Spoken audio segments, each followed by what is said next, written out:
I remember standing on the podium with a gold medal around my neck, listening to the national anthem and like crying, smiling, so many different emotions and feelings. And one of those being, what now?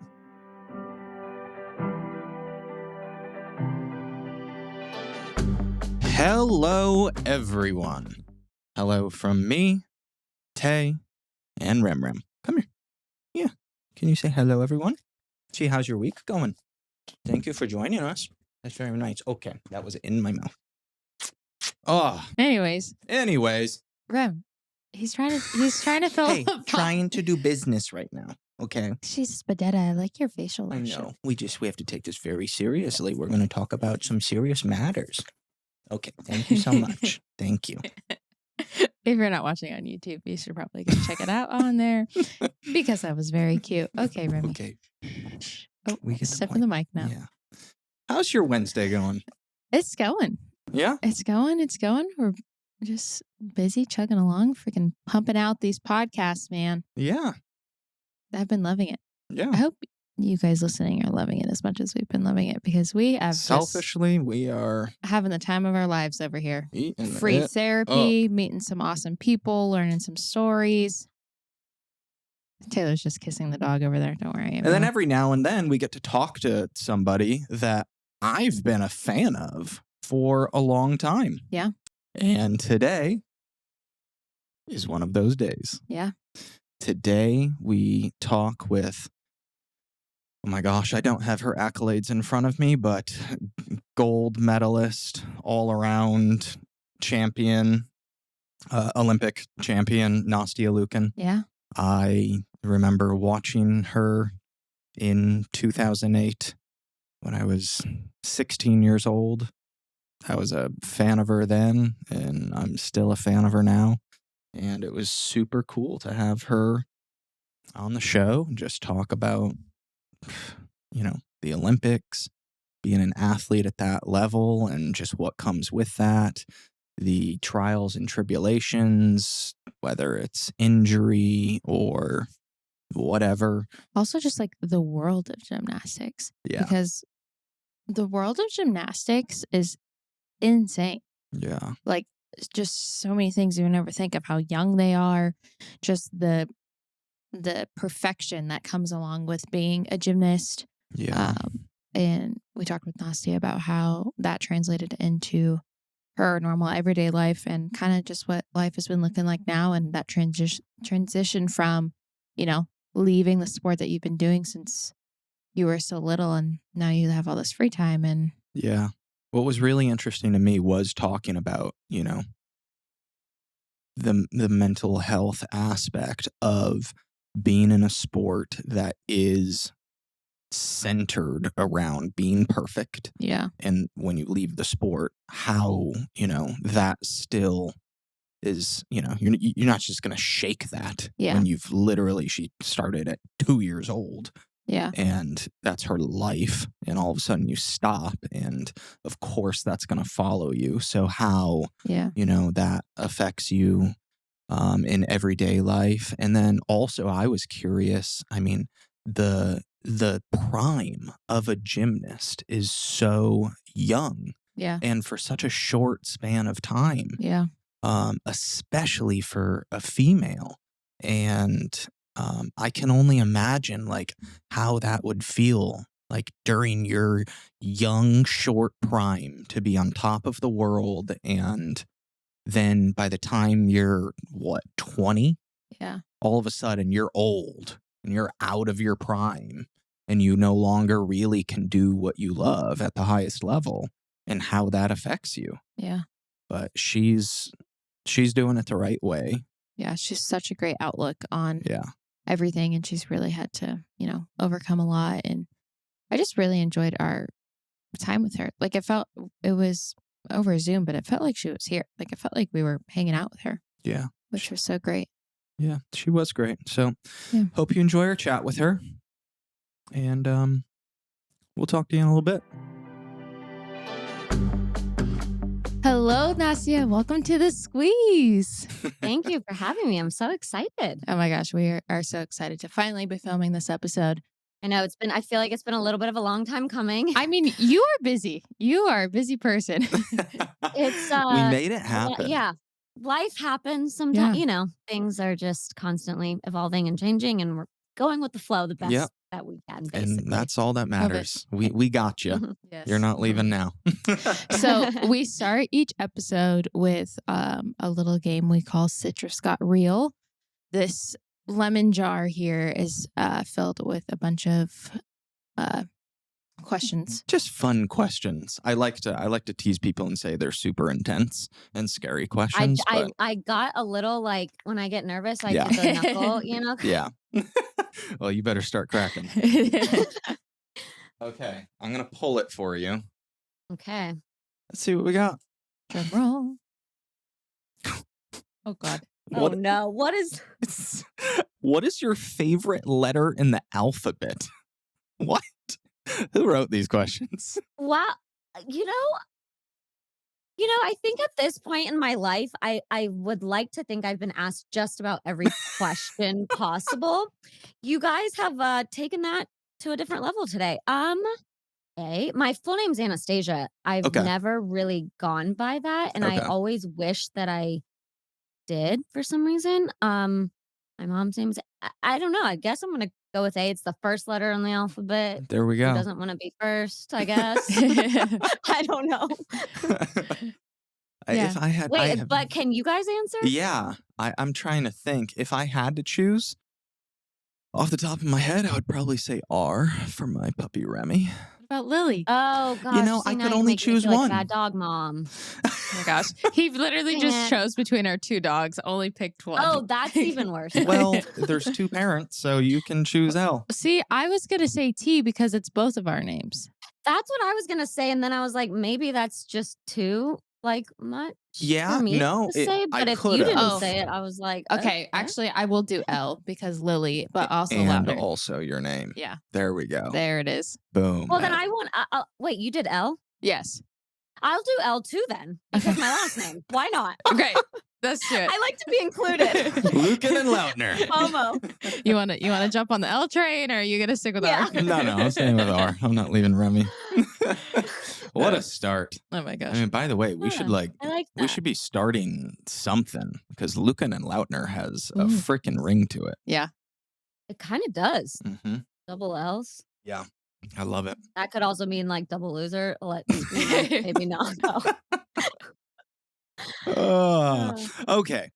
I want to go back to the beginning because I actually don't. We've done some research and I know a lot about you, but I don't know this. And it probably is the first thing it says on your Wikipedia, and I just skipped that part. But back to the As beginning. one should, by the way. Both of your parents were gymnasts. So I can imagine you started at a pretty young age. How old were you when you started? So honestly, that might be like more difficult to answer than the alphabet question because so I was born in Moscow and both my parents were world and Olympic champion gymnast, and when I was born my dad was still actually training and competing. And so I kind of spent, my first few years just in the gym because he was there for 8 hours a day and it was like Mm-hmm. a place to spend time with your newborn, I guess. And we moved to the United States when I was about 2.5 years old. And for them, they really, for basically, I guess, two reasons. And the first being, they always had a dream and a goal to coach, want to hopefully open up their own business in school and coach their own athletes to becoming maybe one day world and Olympic champion gymnasts. They never, ever imagined or wanted or like to do that with their own daughter. Oh, wow. Um, they wanted the complete opposite. And I'll get to that. And then the second reason was to give me the best possible life that they thought that they could. And at the time that's where they thought that they would have the best opportunity to do so. So we actually moved from Moscow to New Orleans the week of Mardi Gras. Oh, my gosh. Yeah. And my mom had me when she was 19. So, super like didn't Wow. speak the language. Literally didn't even have a savings account. Like no money. Just a dream. Wow. And it true like looking back at it now, and of course, I had the best childhood, and I was nothing but happy and all of the things. And I think I never realized that, they couldn't speak the language. They didn't have money. They just had this dream because they were so fueled by that passion and that dream. They built this gym from with their own hands from the ground up. And they couldn't afford a babysitter. So basically, after about 9 months in New Orleans, we moved to Dallas. Okay. And that's where they started, like starting the gym and their team. And they tried so hard to get me not to fall in love with the sport, and they literally would my mom would take me to piano lessons almost every day, and I would cry every day because I just hated it. No Oh my gosh. no offense to any musicians or anything, but Yeah. it was not for me, and it was also, taking time away from me being in the gym, and for me, it was a huge playground, like, literally, I was, like, had who what little kid, doesn't wanna just run around on, Yeah. Yeah. the bars, the beam, the trampoline all day, every single day in, like, just, like, live in a leotard, and so they kind of just, like, resisted, like, realizing that I was starting to really love it, and they wouldn't, like, let me really go in the classes or the team or anything. They just kind of would, like, be like, "Okay, honey, go play."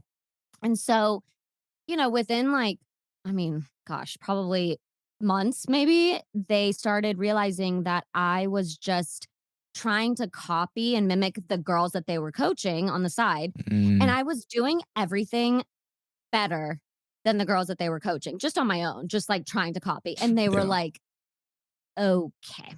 Like, "That's okay, We need got to it." rethink So they were this. like, "Fine, you can, like, start in, like, the little pre-team and then the team," and I started competing when I was 5 years old, and, they saw how much passion and love I had for it, and then they also saw, obviously, I had some pretty good genes and a God-given talent, and they kind of were like, "Okay, we're not like, we would never take that away from you, but we will never push or force you to do this because this has to be your thing."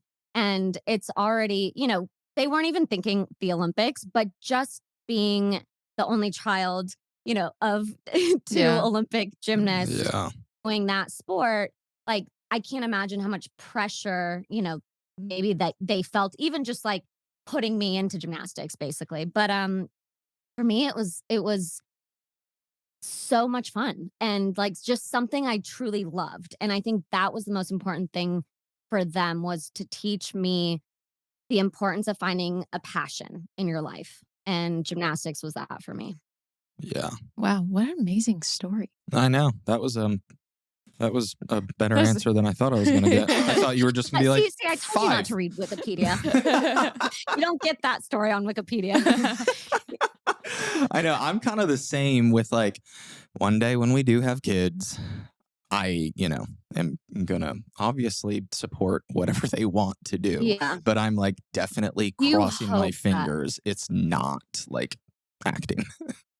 Yeah, I mean, I feel the same. I also feel like I think I don't know how you feel about this, but for me, gymnastics, I'm biased. I get that. I'm biased towards the sport, but I do believe, like, trying to remove myself from it, it is a great sport, like a foundation, right? No matter what you do as a child, and, so many people start as a kid just doing gymnastics classes, and it teaches you flexibility, strength, like, so many different great qualities that you can carry on to other things. So that being said, it's almost like you want to introduce or, like, bring them to the gym, but then you're just like, "Oh, but, like, don't really like it too much because you might be good." Just learn the And you're just, lessons like, from crossing it. your feet. You're like, "Oh, no, honey, we can only go once a week." Like, we can't go every day. You can't get too good. Yeah, exactly. That's But so funny. yeah. No, I'm the same way. Now, I am that way with martial arts. I started martial arts when I was like 6, and I would be in full support of our Well, kids. speaking of great things to learn and great quality, I'm like, Yes. maybe I should take something up, like self-defense, right? I guess. I don't know. Yeah. No, there's so many great life lessons that you learn in something 100%. like gymnastics or martial arts. And I mean, Mhm. so many others, but, that you can carry on to your everyday life. And I wouldn't want I wouldn't want my kid to become a professional martial artist for the rest of their life. I don't know. Yeah. But like, You're like, "Oh, maybe tennis or golf or, something I yeah. just that I has just some got this longevity." visual of of you and our kids all backflipping and me just like standing there. I Okay. literally just got a visual of you with like little I children love that. flipping. I can see it. I'll send the leotards if it's a girl. Okay, great. Done. Little um, pink leotards. I'm down for that. Oh my gosh. yeah, That's so it's a cute. cute So visual. cute. And then they'll probably also be able to, like, kick the crap out of me, so with their martial arts too. So recently on the squeeze, we have been talking about brain health, different exercises we can do, different supplements we should be taking, whatever it is. And something that a lot of our guests have said is to keep learning, learn something new, Yeah. study something. And I think there is so much truth to that. And I think it is super great to maybe try learning a new language. Yeah. Yeah. I mean, kill two birds with one stone, really. Yeah. I mean, it's so important to continue learning for your brain health, mental health. But I mean, while doing that, Yeah. You learn a language. yeah. And Babbel is the perfect place for that. You can get some self-empowerment and you can learn a new language. It's great. They're super simple. You only need 10 minutes to complete a lesson. And they make it very conversational. So you can learn how to actually have a conversation with someone, whether it's Spanish, French, whatever it is. They have a bunch of languages on there. And they also offer a 20-day money back guarantee, which is amazing. 10 minutes a day for 3 weeks, right? Yeah. Sign me up. Yeah. Let's learn a language. Yeah. Right now, you can get up to 60% off your subscription when you go to babbel.com/thesqueeze. That's babbel.com/thesqueeze for up to 60% off your subscription. Babbel, language for life. Growing up in that world through your parents, starting at 5, and competing at the highest level of a sport that, and this is probably a big question, we're just jumping in here, but competing at the highest level of a sport that is centered around perfection, completing everything perfectly. Did that ever affect you personally outside of gymnastics? Because I could imagine. Yeah, I mean, to be completely honest, it still does. Yeah. And I would say it used to maybe affect me more in maybe a negative Hmm. way. I think now, with time and with, experiences and learning and just like understanding, I've tried to learn to embrace that, I guess, like as much as possible, but because it is a good quality to have, to want to work hard and to be the best and, like, For achieve sure. your, like, best capable self, whatever it is that you're doing, and not, be lazy. Like, all the things that your parents teach you just as, like, a child, Yeah. like, work hard, do your best, and that's all that matters. And, I think that I obviously have done that my whole life, but to an extreme.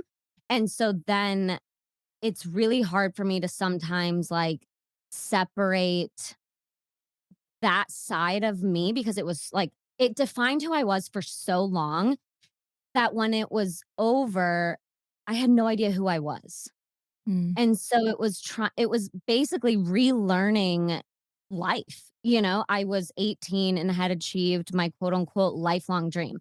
Okay, at 18, your life is like not, it's just Yeah. beginning. Yeah. And so here I was, not knowing, like, what my interests and passions were, what I wanted to do when I quote unquote grew up. Like, I never in my mind even, like, imagined or thought about life past 2008. It was literally like 2009 in my, like, it didn't exist, because I didn't even, not that I didn't allow myself to go there and think about it, but it was just like there's no reason, because, this is all that I really care about right now. And Yeah. yeah, maybe that helped lead me to the success that I had, but it truly was a little scary after. Like, I remember standing on the podium with a gold medal around my neck, listening to the national anthem, and like crying, smiling, so many different emotions and feelings. And one of those being, what now? Mhm. Mm. You know, I Wow. I literally achieved my quote unquote lifelong dream, the pinnacle of my career. There's nothing really more that I can achieve in this sport, like on a greater level. There's really nothing. Yeah, you can keep going and keep competing, but what? Okay, great. Now what? It's like, okay. And so I think I was so lucky that my dad was my coach. My parents were, involved, but not like involved in like a stage parent kind of way, but they had been through it too. And, it was very, very different when they competed for the Soviet Union. It was just like you got home after winning, gold medals at the Olympics. Congratulations. Okay, move on.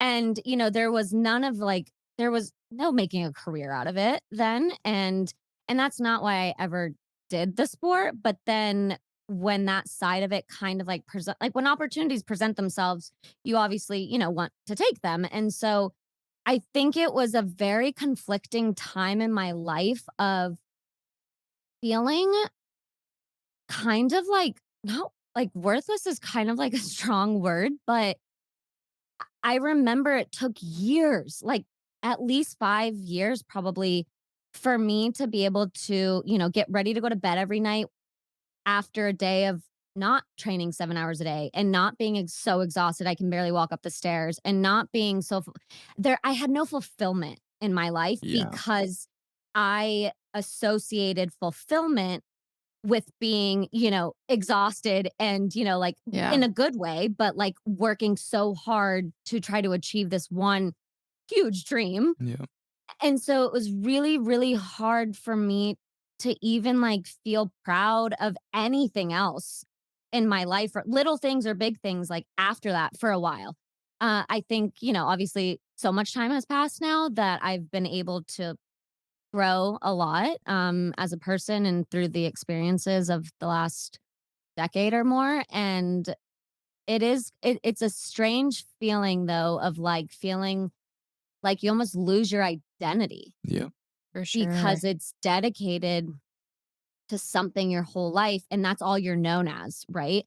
And maybe you can relate, but I for years and years and years, it was, "Oh, you're the girl, the gymnast in the pink leotard, the matching pink scrunchie." Like, yeah, I did wear a matching a pink leotard with a matching pink scrunchie, but the moment that I actually one of my greatest mentors was Kobe, and he put it in the best way. You know, s you walk into a room and you are scared that people only see you as the gymnast in the pink leotard and matching pink scrunchie, right? And I was like, "Well, I don't know if I'm scared," and he was just like, "Okay, you are way more than that.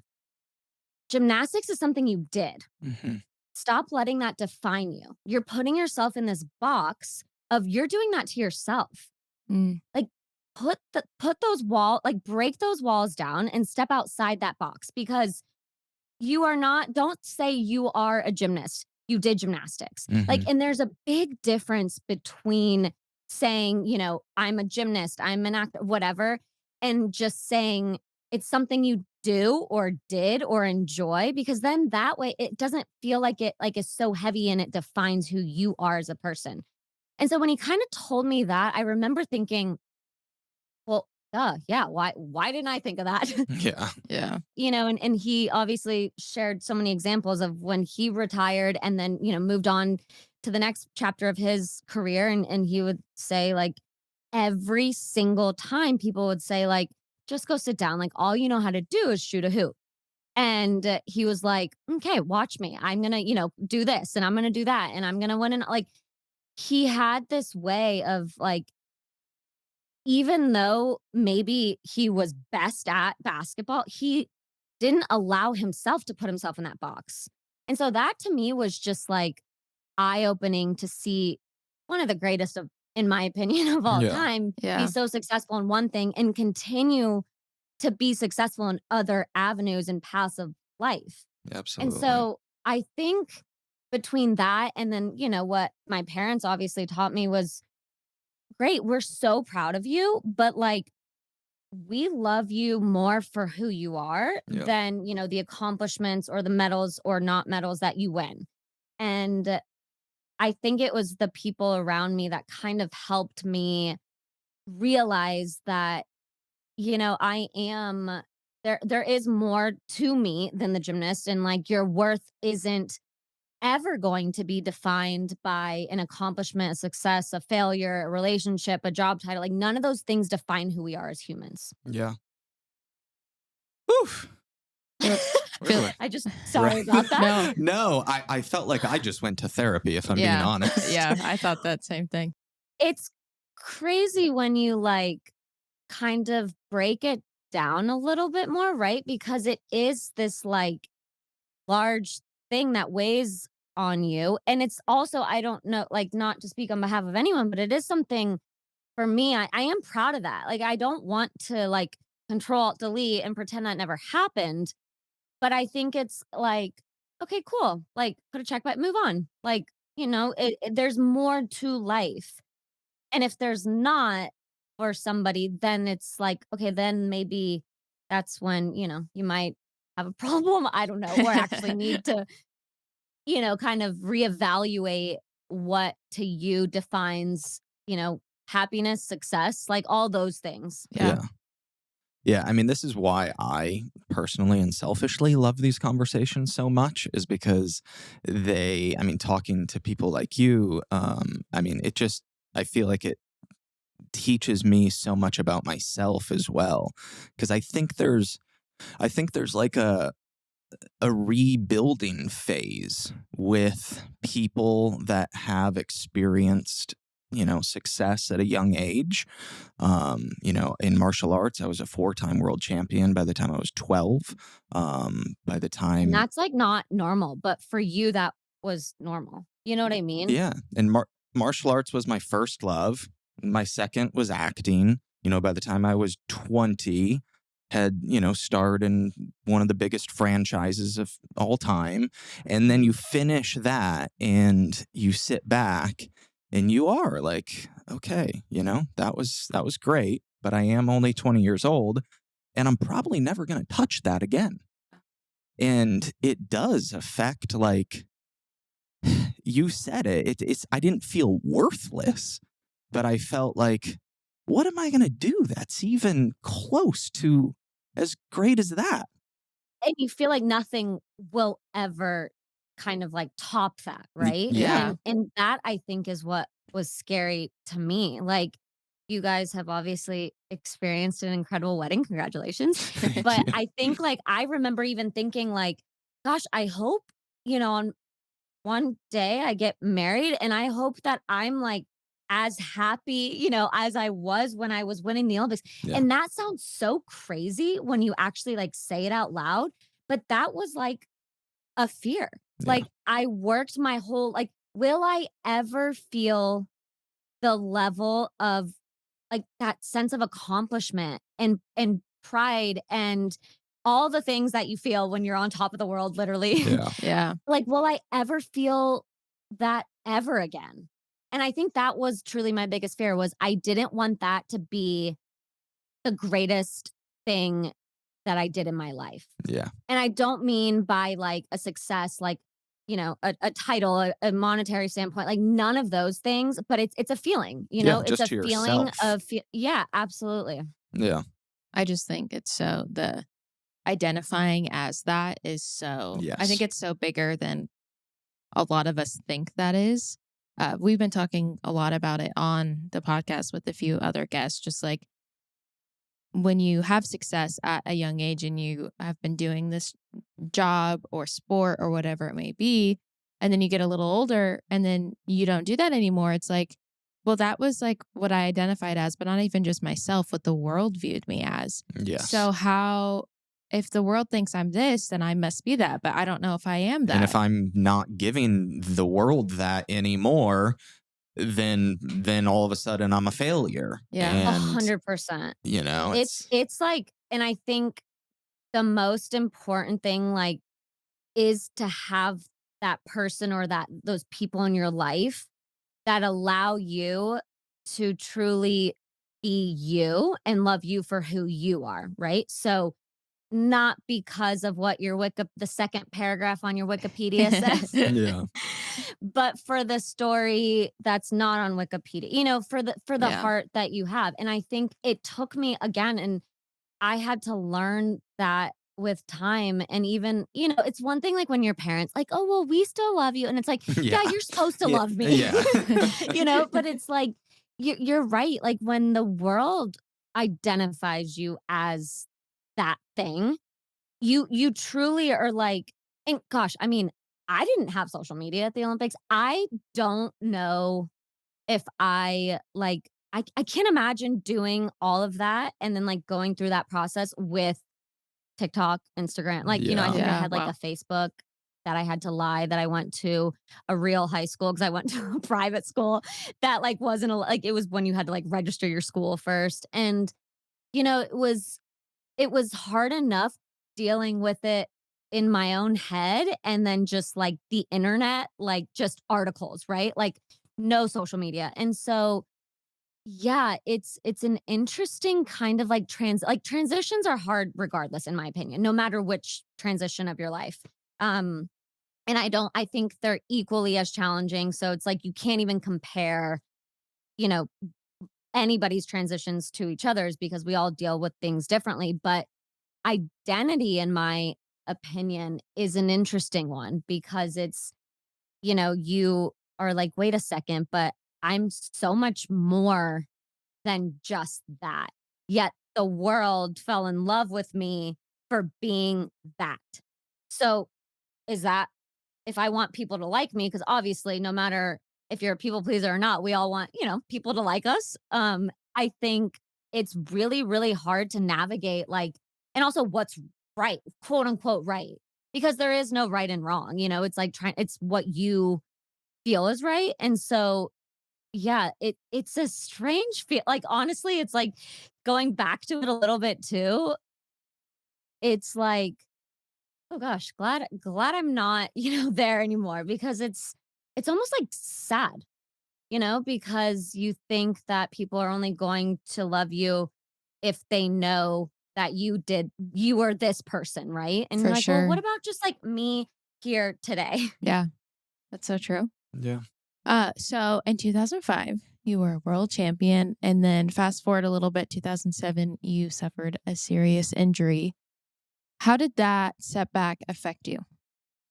So that was the first time, I guess, in my career that, up until then I had won like two junior national titles back to back, all the events, two senior national titles back to back. Like I was the favorite going into the Olympics in 2008, and having that injury, it was like, honestly, at the time, it was devastating. Like I Hmm. cried every day, and I was like, "Oh my god, my dreams are gonna be over." And it's like, no, okay, you still have a year. It's okay, and it's just it took a lot mentally because it's very similar to when you're the favorite or you're the best or everyone loves you, whatever. It's easy to be on top, right? It's, well, not easy, but it's easier to kind of be on top and think when things are going your way.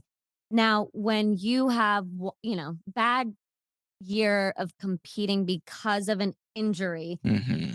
but it happens to be the year before the Olympics when you're supposed to be the best in your life, that was mentally, let alone physically, like that actual physical injury. I knew I was going to be able to get past that, but mentally, it affected me so much where I was like, "Wait a second, now all these people don't believe in me, and now they're saying at 18 I'm too old to make the Olympics, and I'm too injured, and I'm too washed up, and there's girls that are just better than me, and good luck even making the team, let alone winning a gold medal." And I Wow. was like, "But just like a few months ago or last year, they Yeah. were like, 'Oh my god, she's the greatest thing ever, and she's gonna win all these medals.'" And I was so that was the first time where I was like, "Oh, that's interesting." Like the way that people's one bad, day, bad competition, whatever, and everything can shift. And so, gosh, I'm just like so grateful for my parents in those moments, especially because they were like, okay,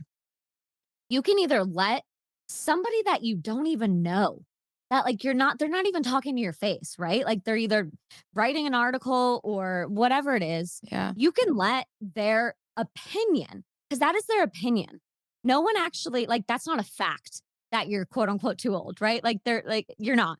Yeah. You can let that really, really, like, define the next year of your life, and you probably won't make the Olympic team if you do, right? But they're not in the gym with us every single day, 7 hours a day, 6 days a week, doing everything possible to be the best that you can possibly be.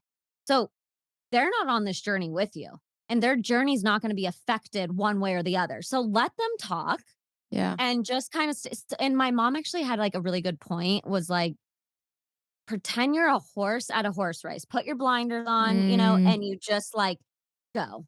Like, you know what your path is. There's always gonna be noise, and especially now, social, like, but I think if you have a goal, and I think that was a huge thing for them too, finding for me to find passion and to have a goal. And if you have that goal, just forget about what everyone says Yeah. when you're, like, focused and lasered in on it. I mean, it's easier said than done, like, Yeah, for sure. looking back at it now, but in the moment where, again, and I'm a sensitive person, I'm a people pleaser, I just want everyone to like me, and, Yeah. like, especially when I was like, younger, and I think seeing that, like, the immediate shift was like, wow. Like, it was really like, "What did I do to hurt you?" You know? Like, you yeah. almost feel like you wanna say sorry, and yeah, so it was, but that being said, it became the moment where I think, like, I truly believe we learn the most about ourselves and we get stronger physically, mentally, emotionally, all the Yeah. things, in times of, whether I don't like to use the word failure really because I think it's more so what you learn from that experience or that, For point in your sure. life, and I think that kind of time period really helped me, like, be like, "Okay, you know what? You're right. I'm gonna literally do everything possible now for the next 365 days to know that end of August, I can look back, no matter what the results are, and say, I have no regrets. I Yeah. did absolutely everything I possibly could." And I think was that even to this day is really the only fear that I have. It's the what if. Mm, What if I would have tried? What if I would have done, one more rope climb or ran one more mile or one more beam routine? Like, it was always like, okay, if this is what you're supposed to do, do it. Don't, you don't want to think what if. Yeah. I don't like the word failure either. And recently we had a friend of ours and an incredible person on. And he said, I didn't fail, I fell. mm, Yes. Yeah. Yeah. And what do you do when you fall? You get back up and you learn Yep. from it. So 100%. I loved that so yeah. much. I That's so thought it true. was so cool. Okay, I have a question because I'm wondering if you can relate to this as well in a similar way that I do. Um, Especially being like a sensitive person, somebody that like cares about people. Um, the prime the prime of an Olympic gymnast, I feel like, especially female, is so Mhm. young and, so short. Yep. I know what it's like when you're at your peak, you're at your prime, for everybody and their brother to care about you, give you all their undivided attention, act like you're going to be a priority forever. And then all of a sudden, when your prime hits a Mhm. lull, people seem to disappear. What happened? You made me feel like this. And I mean, and it really, it affects you. It affected me. I'm wondering if you ever went through anything like that. Oh my gosh. E even just, like, having conversations like that, knowing that, I think it's been a while probably for both of us, but I think, like, you feel so alone, and you feel like nobody else is going through it or has gone through it, and it's like okay, wow, then maybe I need to be better because if people now are, not caring about me and not, there when I actually need like it's me, right? Like you truly feel like you're not to quote Taylor Swift, but like it's me, I'm the problem. Like it's not like everybody else. Yeah. And I think like the the biggest lesson into this actually goes back to the point you previously just said about falling. I think so 4 years after I won the Olympics, I tried to make my 2nd Olympic team. And this time, going into Olympic trials, I was the reigning Olympic all-around champion, a lot more pressure, a lot more expectations, like all those things. I Yeah. mean, similar. You make one incredible movie and then like the next time you're expected, right? You're expected to be not just as good as you were, but even better, right? With time. And I remember, already kind of being I had a torn labrum in my shoulder and my rotator cuff, and I didn't have time to get surgery. So it was like, okay, you're either gonna like compete at Olympic trials or you're not, and like go get surgery and you're done. But again, that like fear of like, what if I would have tried? And so I did, and I knew I was going to be in London at those next Olympics one way or the other, whether I, had made that Olympic team, whether I was working in some capacity or just sitting in the stands watching my teammates. And on my very best event, the uneven bars, I fell off the bar, flat on my face. And I remember laying there on that mat, like literally flat, thinking, first of all, what am I doing down here? I should be finishing my routine. Hmm. Then immediately just being so embarrassed, so mortified, I wanted to crawl underneath the podium. And I remember the dad instinct immediately kicked in him, and he was like, "You can be done. Walk. Like, are you okay? Like, I just want you to be safe." And I was like, "Yeah, I'm fine. I had a mild concussion, but I told him, no, you always told me no matter what you do, you always have to get up and finish what you've started." And I knew that in that moment, my Olympic dreams of making that second team, it was over. There was no way I was gonna make it. And it wasn't just like me being negative. I just like that was the fact. Yeah. And I remember just being I had never felt like so low, thinking how many people I had disappointed and embarrassed and like all those things. But yet I wanted to finish on my own terms, I guess. And I got back up, finished my routine, landed on my feet on my dismount for a routine that didn't matter. And for the very first time in my entire life and career, I had a standing ovation for the worst routine of my entire life and career. Wow. I just got chills. Wow. And I think that was the moment for me that I realized, okay, people will still love me if I'm not the best, if I fall on my face, literally or figuratively. You are not going to be defined by a gold medal or a placement or a bar routine or a fall or a dismount or a skill or making a team or not making a team, a job title, a relationship, a salary. None of those things define who we are as humans. But up until that moment, and not because like anyone taught me this, I just kind of like put this in my own brain that people will love me because of moments like you said, when you are on top and you see everybody almost obsessed with you, that that's what you associate success and love and like that feeling with, right? And Yeah. so you think that, you know, people will only continue feeling that way if you continue staying on top and if you continue doing all those things.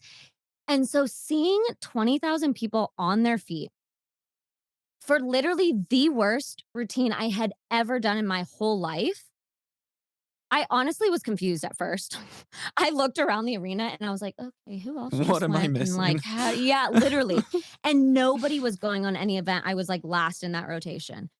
And I was like, "Wait a sec, like they should not even be clapping. Like, God, my Mm. score is gonna come up and it's gonna be so bad and how embarrassing."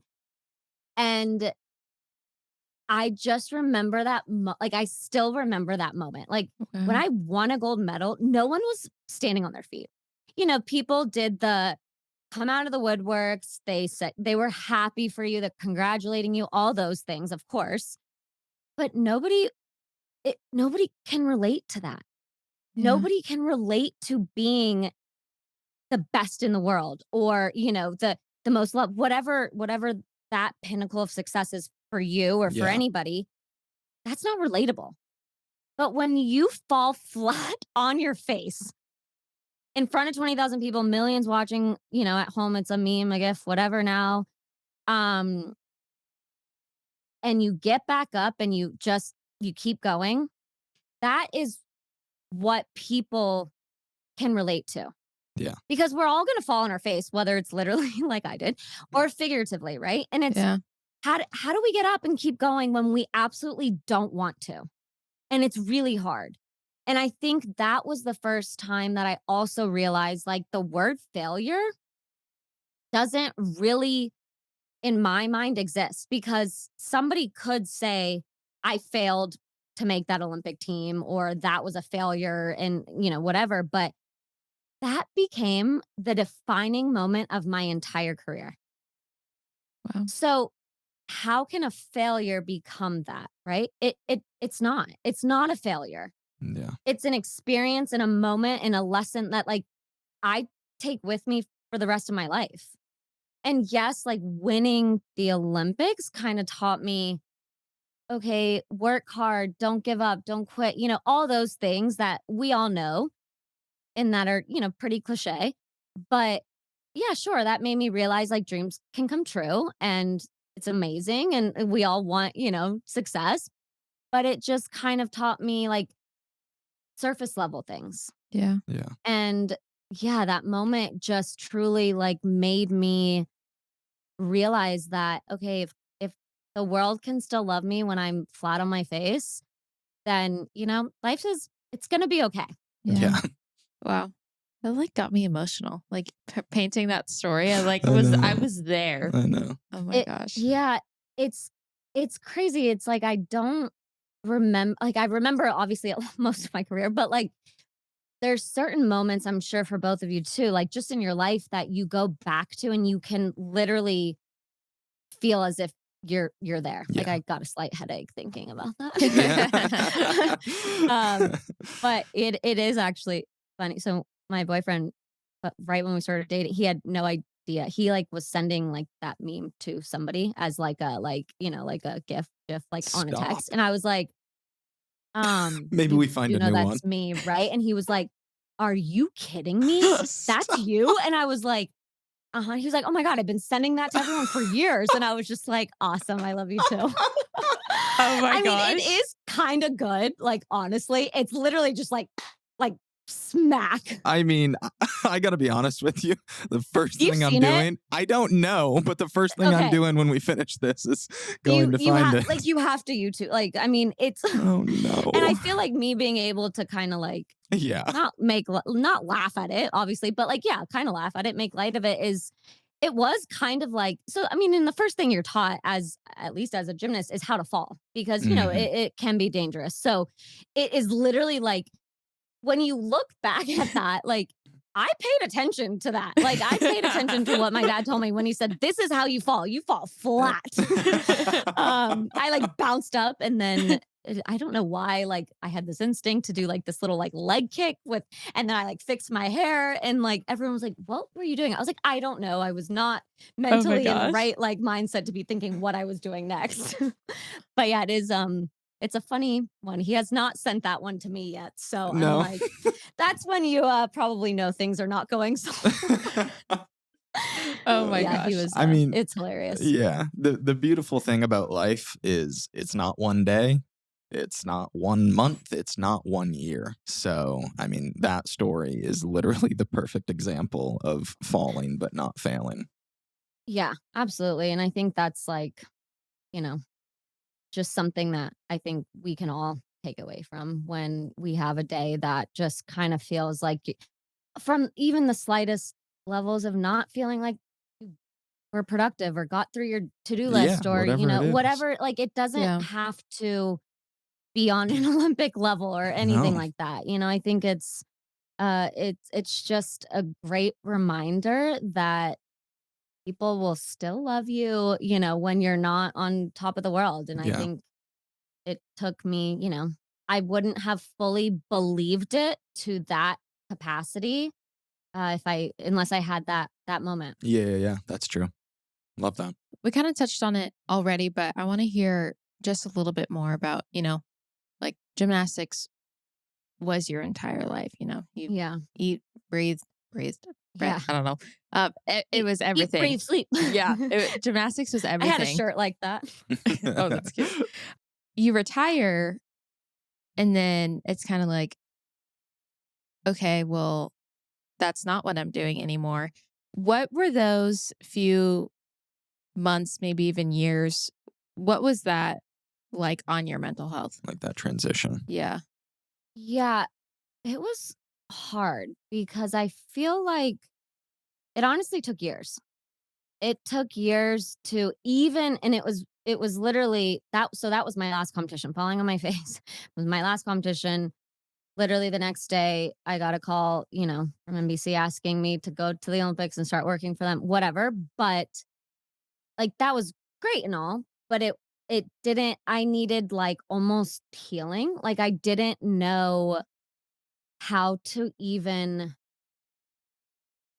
so many different like aspects. So I was coached my whole life, right?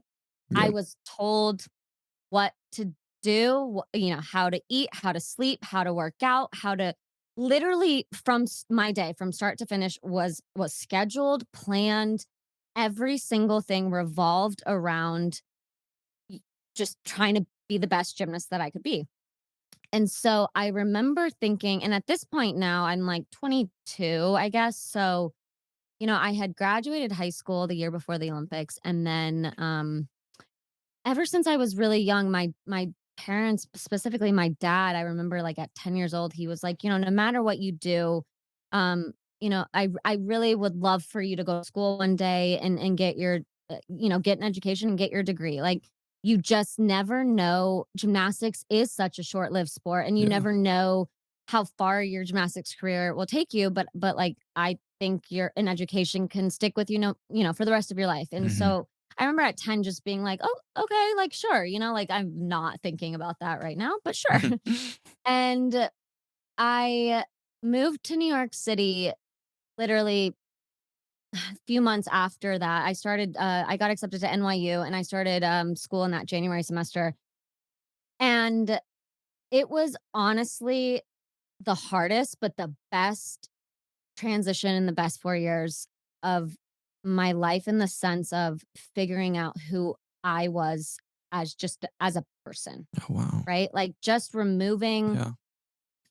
any titles, anything, like, removing all of that and just being me. Yeah. Yeah. I mean, I didn't even know like, I didn't know how to make friends. Like, it sounds silly, but it's like I remember walking into every class and, like, just being like, "God, please don't recognize me. Please don't." Like, Yeah. my full name's Anastasia, and I tried to go by Anastasia in school because I Oh, just didn't want people to again, go back to, like, the past of, like, yeah. only wanting to be my friend because of something I, did a few years ago. Yeah. Yeah. And but then the professor would call me Anastasia, and I was just like as if, like, no one was there because I never went That's by that funny. in my life. So I was like, "Shoot, okay, that's not gonna work." And, I remember the first day of class, like, January, walk out of my apartment building, it is a blizzard outside. I walk up, my umbrella flips upside down, and I'm like, don't even know where my classroom is. Monday, 8 a.m. calculus, haven't been in school in 7 years, and I literally just stop and I start bawling, and I call my dad. And I go, "I wanna come home. I don't wanna do this anymore." And he goes, that's too bad because you signed your lease on your apartment for a year. So if you wanna come home when you're, here for Christmas and transfer to SMU or wherever you wanna go, that's fine, but, like, basically, like, tough love." Yeah. Yeah. And I was like, I'm calling mom." And my mom's like, "Listen to what your dad said." And I was just like, "Shoot." Oh my And gosh. I think that it was really a lot of character building and a lot of just, growing up in Texas and, being an only child and being able to be selfish about, training and sleeping and eating and like people doing stuff for you all the time. And all of a sudden I was like on my own trying to figure out how to cook and how to work out. I remember walking into like an Equinox and was like, "Oh my God, what do I do in here?" Yeah. Like Oh I my gosh. literally was so intimidated because I didn't know like I had never worked out in the gym like that. Like we did Yeah. rope climbs and press handstand, like gymnastics conditioning, obviously. And I literally walked in, kind of looked, and I just felt like everyone was staring at me. No one was looking at me, but I just felt that way, and I literally walked out. Yeah. And I had to really relearn pretty much everything. And it was kind of scary because you're wondering like, is that the right thing or should I not be out too late, because I have it's like and I'm like, okay, it's all right. You're like mid 20, like you can do what you want, It was a lot of just Wow. like talking back and forth with myself Yeah. in a not weird way, I guess, but it's because I was always clearly words of affirmation for me. It's one of my love languages because I my whole life was always, Same. kind of kind of centered around, whether a placement or like just like Yeah. words like Yeah. good job or that was good or corrections or whatever. And so I was like looking for that in every other area of my life where it didn't necessarily always exist.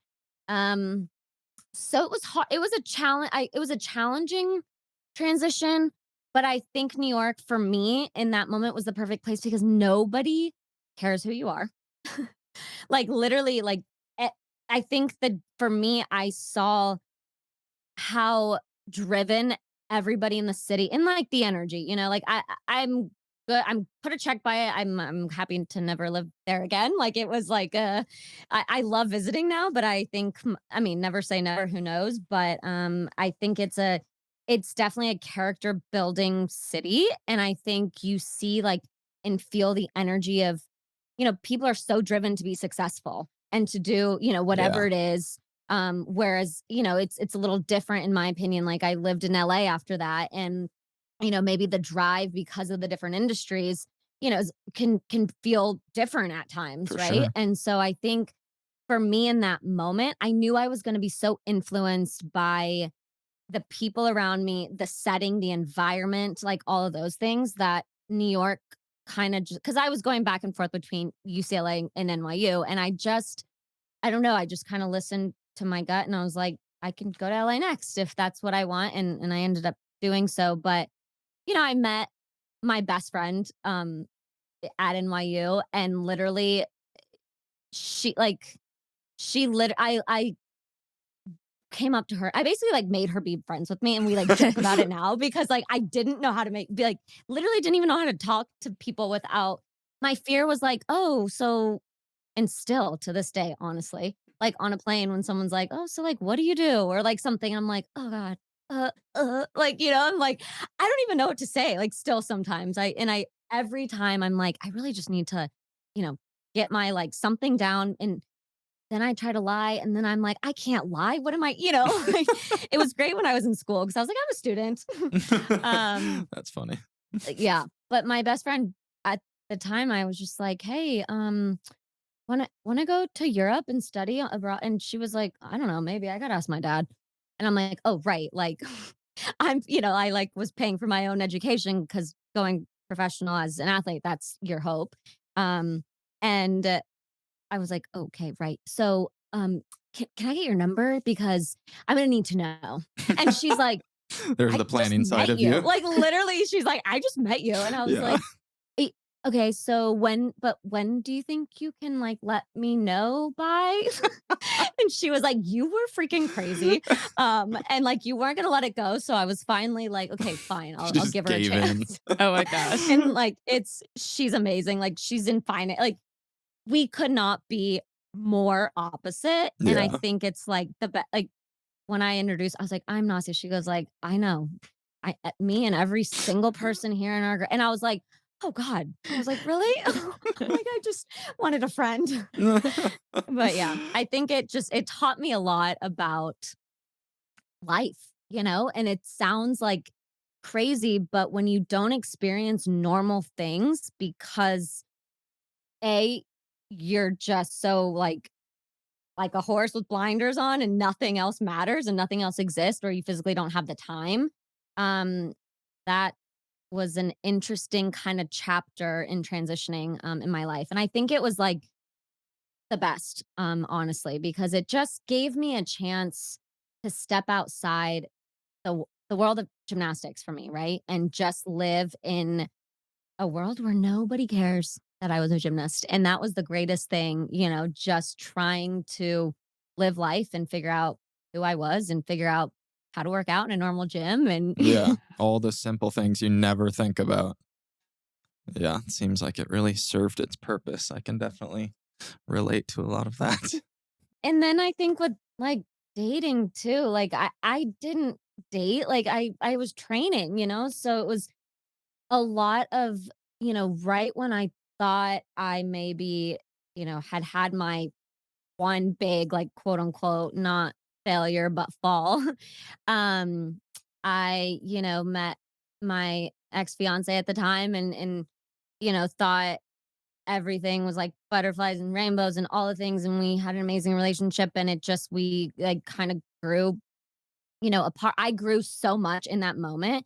And he was like so perfect in that moment and at that time. And just growing apart, it was like I remember like feeling almost even, like, worse than when I fell on my face thinking another quote unquote "fail," right?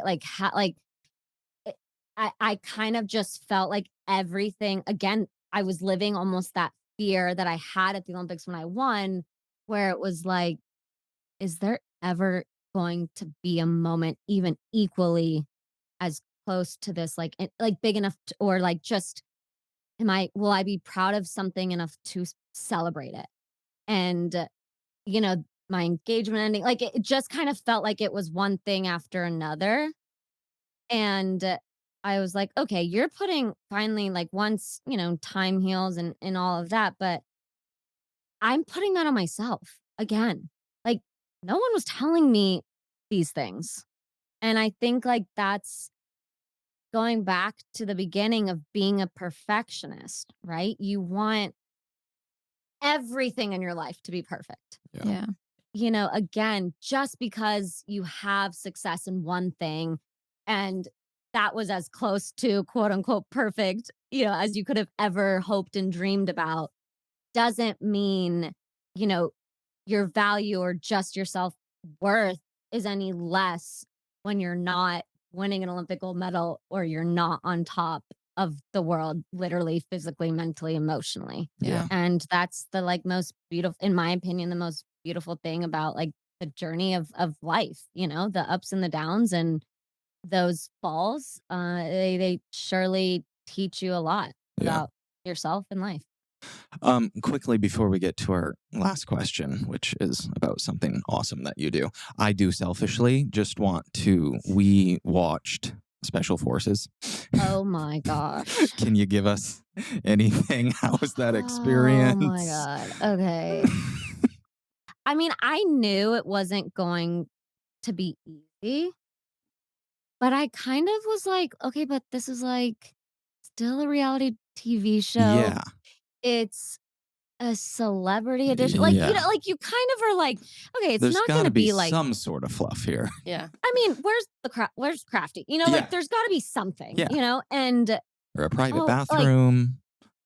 oh God, like literally within the first 5 or 10 minutes, I guess.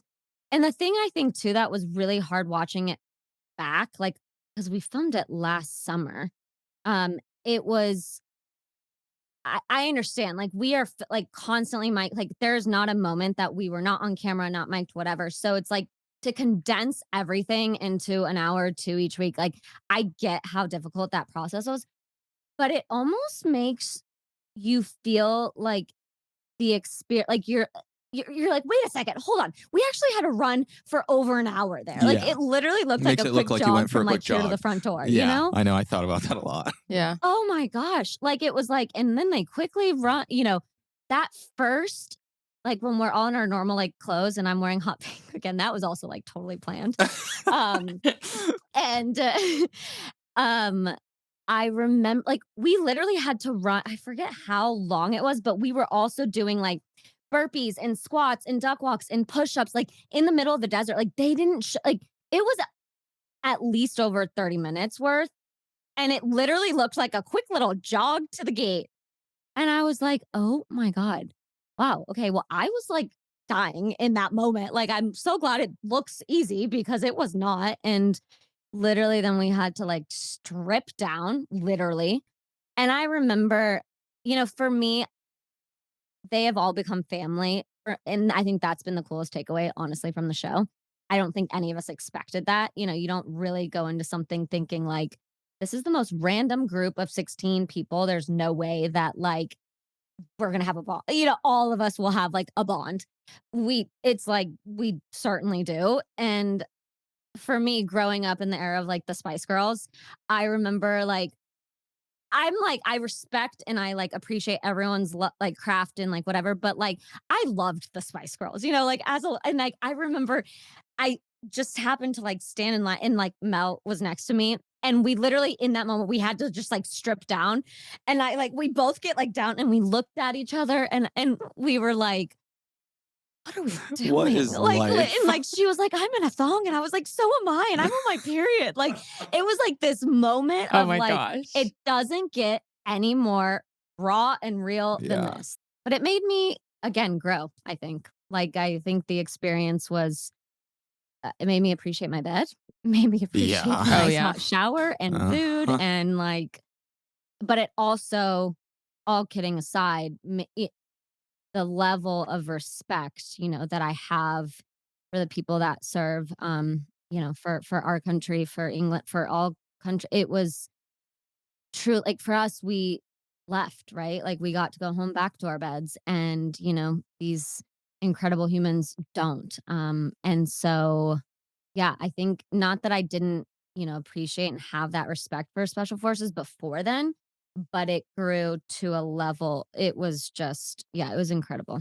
Yeah. Well, kudos to You you would kill it because on the show, by the I way. was just about ready to say kudos to you because I would never be able to do that.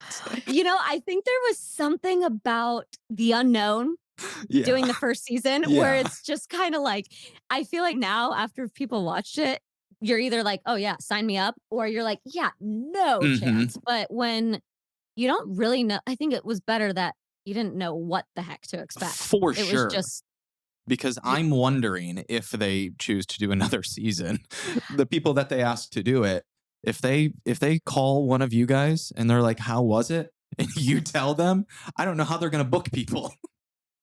That's funny. honestly, I was thinking, and I don't know if they've already done this, but I was thinking that they should have locked people into their contracts before it aired. Yeah.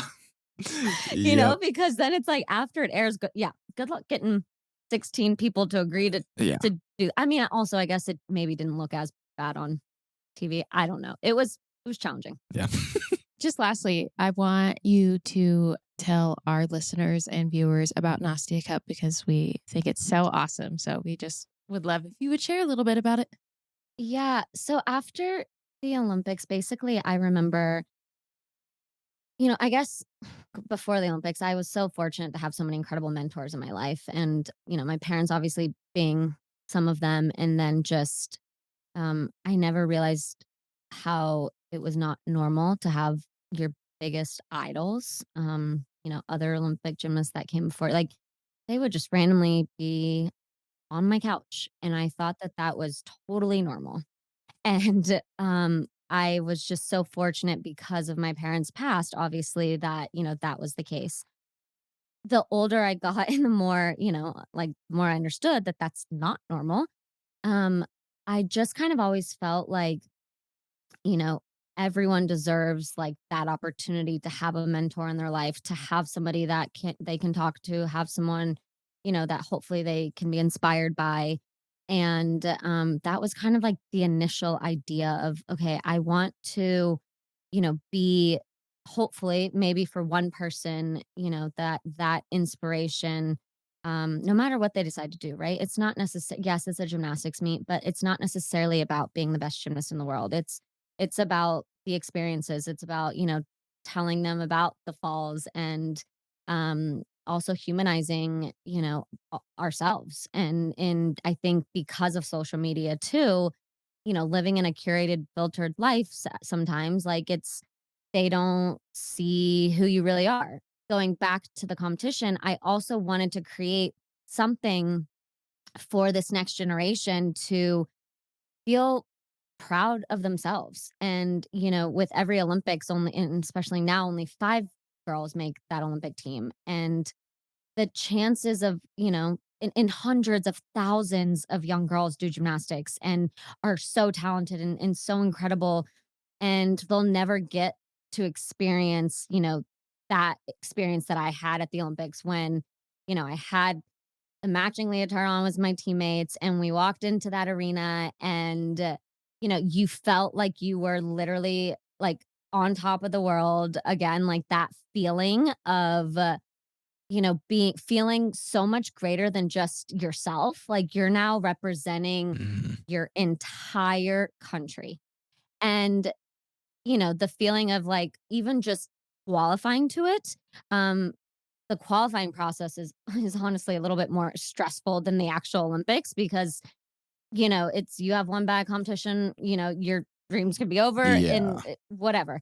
And so, anyways, so I just kind of wanted to create something for that next generation to kind of feel like this is their Olympic moment, regardless of if maybe one day they actually do go on to the Mhm. Olympics. This is kind of like the kicking off their careers. And for some, like they're going like, gosh, I forget how many we had this year, but the amount of qualifiers that have gone on to like full scholarships, competing at universities, and like just having the most amazing collegiate careers.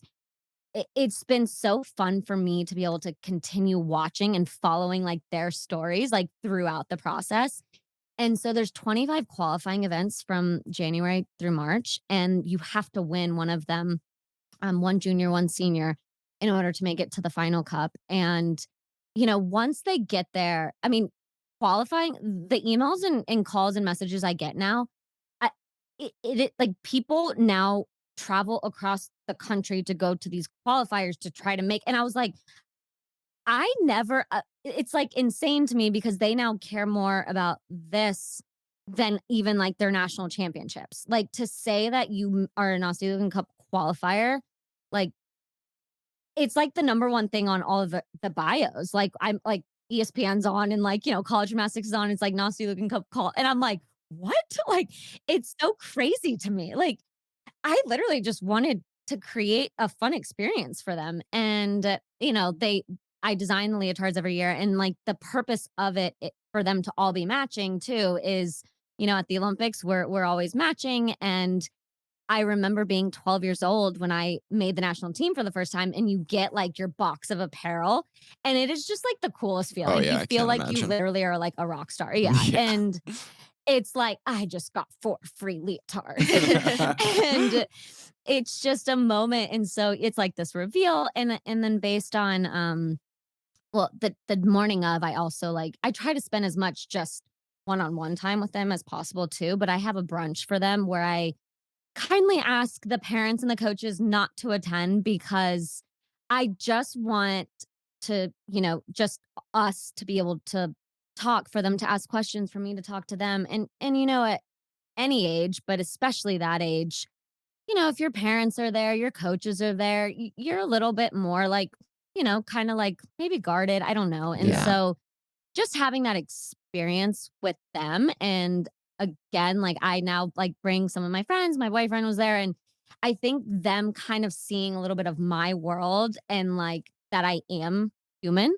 And again, it was just a thing that I did, an accomplishment that, is on my Wikipedia page. Like it doesn't like I'm still, I would like to think, normal. I guess maybe none of us are, but I don't know. I think it's just it helps, make them believe that A, they can do it too, but also, we're all just trying our best, and then also make them feel special. And every year it changes, like, cities, where the final cup is, and this year it was in Kentucky. And so we always try to do something like themed to the cities. So we got to do the brunch at like the Derby Museum on like Churchill Downs, and it was just so fun for them to dress like as a little girl, like especially as a gymnast, you're literally in sweatpants and leotards Yeah. 24/7. So for them it was like fun to dress up. And yeah, I think it's the experiences that you have in life that you remember. It's the feeling. It's not necessarily that the things on your Wikipedia page. It's truly the moments in your life that you are just truly and authentically yourself, and you're happy and you're proud. And I think that to me is kind of a little bit about, what that weekend is. Yeah. Yeah. How cool they get to like have someone like you to look up to. And even I really agree with the whole like seeing your normal thing, not even normal, but it's just like life. There is life after Yeah. gymnastics. So 100%. that's really cool that they, Yeah. You're not defined by this, and neither is It Nastia ne Liukin, yeah. like, Right, exactly, yeah. And it's not about winning, and that's the first thing I tell 'em. I'm like, "Okay, you did it. You qualified here. Now, like, have fun and enjoy it, because you can't go anywhere from here. Like, there's not, like, another," you know what I mean? And yeah. so, just also to be present, because I feel like in the moments of competing, or when you're on t like, you're so focused on, like, getting the job done or whatever, like, you kind of, like, not blackout, but, like, you kind of are just, like, you don't really take a second and look around, and you don't really fully, you know, listen and look, and, like, kind of those things. So that's kinda what I try to share with them a little bit more of too. so this is a segment we call the Lemon 11. We have 11 fun little questions, and I'll kick it off. So, number one is, what movie or song title best describes your mental health today? I know. This one's tough. I Movie would or song say, title? um, mm, you know mm, can we come back to this or no? We sure can. Okay. Thinking about it, and I'm gonna end with it. Okay. Terrible first answer. No, that's the tricky one. Number two is, how open are you with the people in your life when struggling? It took me a long time, honestly, to be vulnerable enough to be open. I think, again, because of my past life, and just pushing through, right? Pushing through the uncomfort and pushing through all of those things. And also, mental health wasn't really that, like, much of an open conversation, and, like, almost, like, acceptable to even talk about, you know? And now I think it's so amazing that, we can even talk about it here, right? To, like, people, the viewers. And it's not just something that you have to only talk to somebody that, you know, feels like they might not judge you or something. So, yeah, I'm definitely, you know, very, like, obviously more open to the people in your circle that you trust the most. But it certainly took me a while to kind of, allow myself to, like, kind of know that it's okay to not be okay in the moment, and to be vulnerable, and to ask for help, and all those things. Yeah, for sure. Okay, number three. What is your favorite part of your morning or night routine? Oh, well, the morning I've been doing the cold plunge. Oh no, Um, Oh, really? yeah, Do you love it? and I mean, I don't love it in the moment. I love, like, it wakes you up, like, Yeah, right away, and just, all the overall health benefits and stuff. But, uh, I think it's, like, a thing you just can't think about, you just gotta go. And I'm still working on the, like, staying in for a long time. But honestly, even just like a dip, like your whole face and your hair, like it's tough for girls because, like I don't know about you, but you don't wash your hair every day. And so then it's just like, okay, you can really only wonder if you're gonna then blow dry your hair, that whole thing in the morning. But yeah, I just feel like it really helps kind of like put me in like a good, mental state and physically. But now that it's been freezing, so we've been just using the pool Oh, Yeah. as like a cold plunge because it's like a probably does the huge trick. cold Yeah. It really does, yeah. And it's a good refresh. And I also do love at night like a hot bath. So I Mm. guess like both water things. Hot There and we go. cold. Yeah. Yeah. Number 4 is how has your career impacted your well-being? I remember it took years, like at least 5 years probably for me to be able to, get ready to go to bed every night after a day of not training 7 hours a day and not being so exhausted I can barely walk up the stairs and not being there I had no fulfillment in my life because I associated fulfillment with being, exhausted and, like in a good way, but like working so hard to try to achieve this one huge dream. And so it was really, really hard for me to even like feel proud of anything else in my life, or little things or big things like after that for a while. Okay, number 5. What is the most misunderstood thing about you? I think, well, when I was competing, it was certainly, my stoic kind of face. That was me obviously focusing.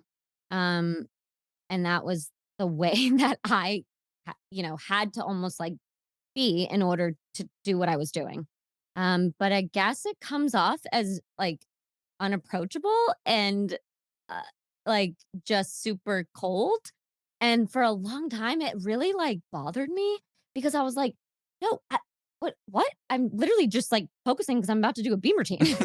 And yeah, I think that it comes with social as well sometimes. And I try I really do try to kind of just like truly be myself.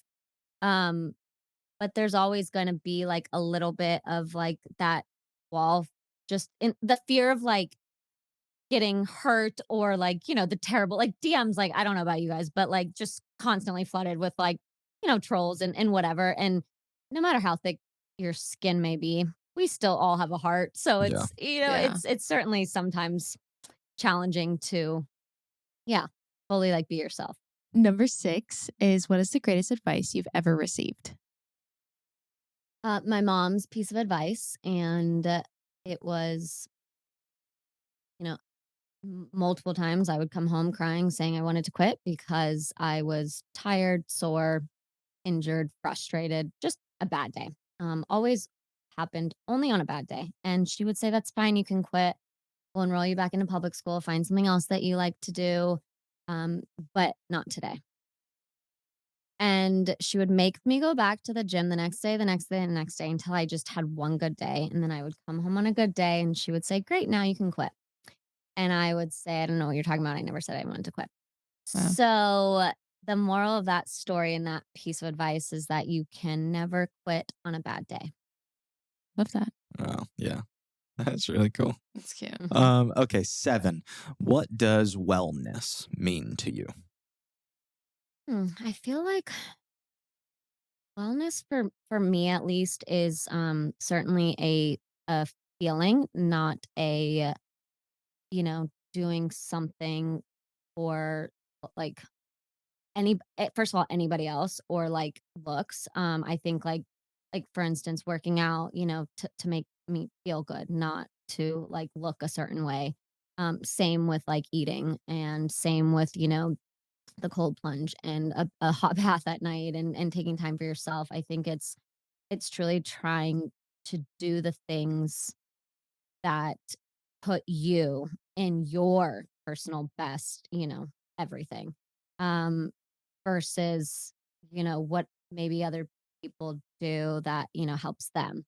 It's a trial and error kind of thing, I think as well. And, I think as we all are evolving and learning and, with new information and all sorts of things, but I think it's certainly doing the things to put myself in the best possible yeah, place, I guess, for to take on that day and yeah, where I'm at. Yeah, love that. Number 8 is what is your relationship with social media and do you think it affects your well-being? I honestly I do. I love it's a love-hate, I guess, Yeah, Yeah. for sure. is my relationship. I mean, I love being able to, you know, feel like we can connect with people. I mean, even like, with this, like being able to, maybe not physically have met someone in person, but, communicate in that way or be inspired. I guess I love the positive sides of it. Watching a video, watching something and feeling like you are inspired or encouraged or yeah, that side. And then, connecting and showing, I guess, parts of your life or whatever. But the other part is yeah, it feels like, at times sharing, obviously not for me at least, I don't share everything, like especially my day to day, where I know some people certainly do, but it then becomes okay, you're only sharing little snippets. So it's like then people don't see the majority of your life. So then it's you're being judged on so it becomes almost like it's a lot, I think, at times when you're an overthinker like me. But I think for the most part, I truly, yeah, I enjoy being able to connect, I guess, with people. Yeah, It's a balancing act for for sure, Yeah, sure. for sure. which you have experience with. Doo-doo-tch. Oh, well. Okay, I sorry. was waiting for that. I'm Yeah, like, I know, you I don't know. say it. I'm not going to say it because I can't say that about myself. Okay, number 9. What is your favorite form of self care? Gosh, I would honestly say being, I mean, it's literally probably honestly doing nothing, Yeah. which sounds, Oh for no, some I maybe get silly, that. but like literally a night in, Yep. whether it's just sitting, like hanging out on the couch, my boyfriend, my dog, like having just nothing on my to-do list, Yeah. nothing, work wise, feeling present and like not, anxious or stressed about anything in my life. Like that to me, if I can get to that state, um, you know, or when I am in that state, I guess like that to me is like the truest form of Yeah. self-care. Yeah, Totally agree with that. I love that. Yeah. Number 10 is who has had the most positive impact on your mental health? My dog.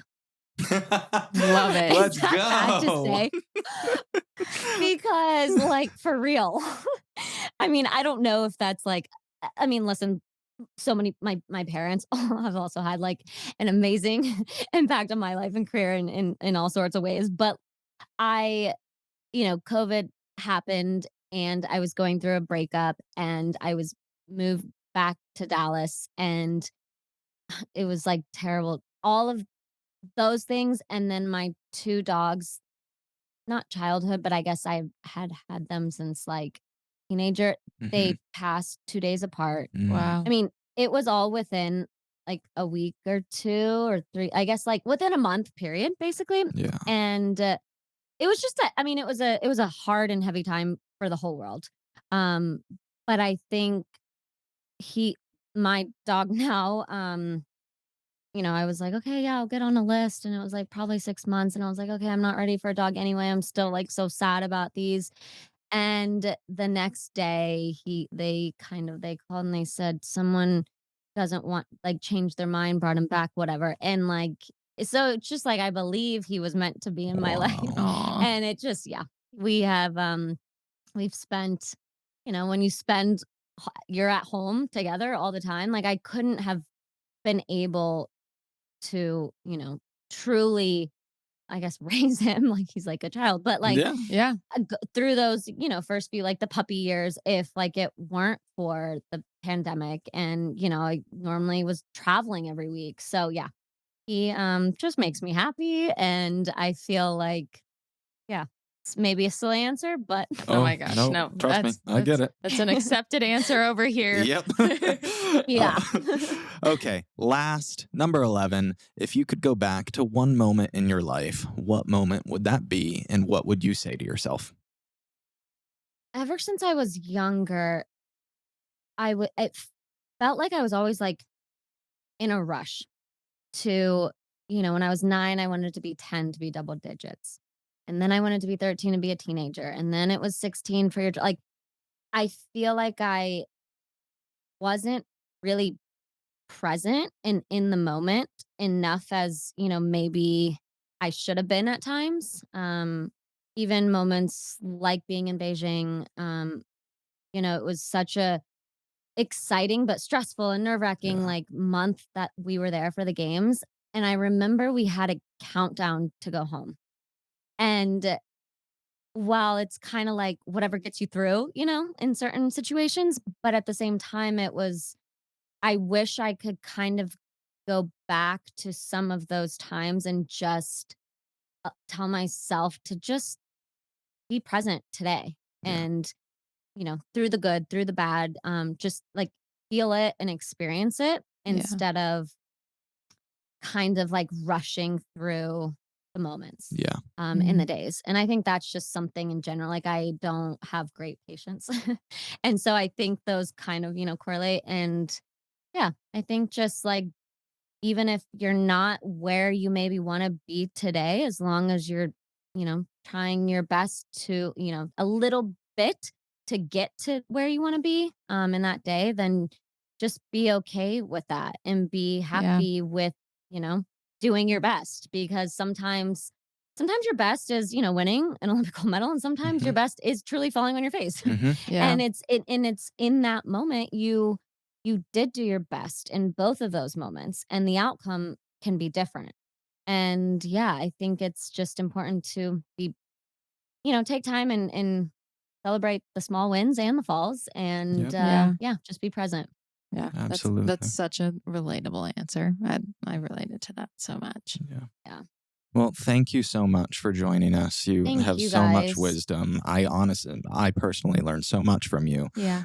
So just thank you for your time. We really Likewise. I mean, appreciate I it. think it's yeah, when you can, relate and hopefully like saying sometimes I think it's like when your parents tell you something Hmm. and you're just like, okay, and then someone Yeah. else tells you and it's like, oh, whoa, hearing it. It's almost like a different language. Yeah. I Yeah. feel like yeah, being able to, relate and hear it from someone else like, oh, you feel that way too? Okay, cool. I'm not Yeah. like I'm I'm not not alone in weird. that. Yeah. Yeah. We're not alone, people. Yeah. Love that. Totally.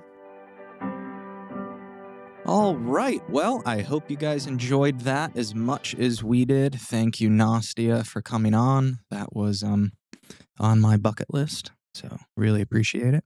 Before you guys exit out of Apple or Spotify, whatever you're listening to, just go on, scroll on up to the top of our little squeeze page. You see where the little star is right there? It says rate. Go ahead and press that. And then after you press that, go ahead and press 5 stars. Oh, Yes. what Maybe if leave they a were comment. feeling like a 2? I don't think that's how they were feeling. Clearly, Okay. they didn't listen to the episode if that's how they're feeling. But go ahead, leave a little comment for us. If you're on YouTube, hit that subscribe button. Maybe give the video a thumbs up. Just squeezing out some love for the squeeze Wow. and our beautiful guests we have on. Follow us on our socials at Tay Lautner, at Taylor Lautner, at Lemons by Tay, and at The Squeeze, and at Nastia Liukin. And I hope you guys have a beautiful rest of your week. We are very thankful for you and listening to us ramble. And hopefully it has some sort of positive effect on you. Just sitting across from each other, rambling, talking into microphones. Who knows what we're even saying at this point? Oh, boy. All right. See Have you a great guys one, next guys. week.